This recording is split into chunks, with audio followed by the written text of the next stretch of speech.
আপনি মরে গেলেও আপনি চিন্তা করেন না আপনার ফুট বাঁচবে। আমি মরে গেলে অনেক মানুষ আছে না, আমি মরে গেলে আমার জি ফুটটি কেমনে জানি চলবো, আমনের বাপ মরাতে আপনি যেমনি চলছেন, এই আমনে মরার পরেও আমনের জি ফুট এমনি চলবে। আপনি কোনো টেনশন করেন না, আমনে এত মিথ্যা বলার দরকার নাই, আমনে এত সুদ, এত কিস্তি, এত বাটফারি সিটারি জিফুতের লাইগা করছি না, না লোভের কারণে করছেন, স্বার্থের কারণে করছেন। কোন সুদখোর মনে রাখবেন স্ত্রী সন্তানের প্রতি দরদি না, কোন কিস্তিখোর যারা কিস্তি নেয় এই হারামখোর মূলত স্ত্রী সন্তানের মায়ায় না, লোভে লোভে লোভে। আপনাকে বলে নাই বেটা স্ত্রী সন্তানকে হারাম দ্বারা পালতে, হারাম দ্বারা তার সংসার করতে।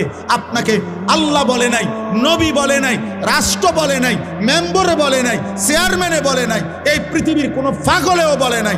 আমনের লোভ আপনারে সুদ খাওয়াইছে, আমনের লোভ আপনারে কিস্তি নেওয়াইছে। আপনি হারামখোর মিয়া,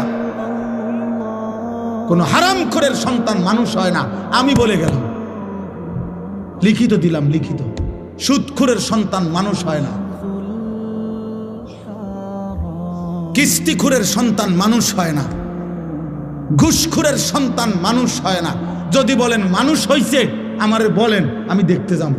আপনি কি দেখাইবেন মানুষ হয়েছে? মানে হেতন পয়সা ইনকাম করে, 1 লাখ টাকা বেতন পায়, 1 লাখ টাকা বেতন পাইলে হেতনে মানুষ কয়। আপনার এটা কে বলছে? কোথায় লিখছে? কোথা? সে উপার্জনে না শিখছে মিয়া,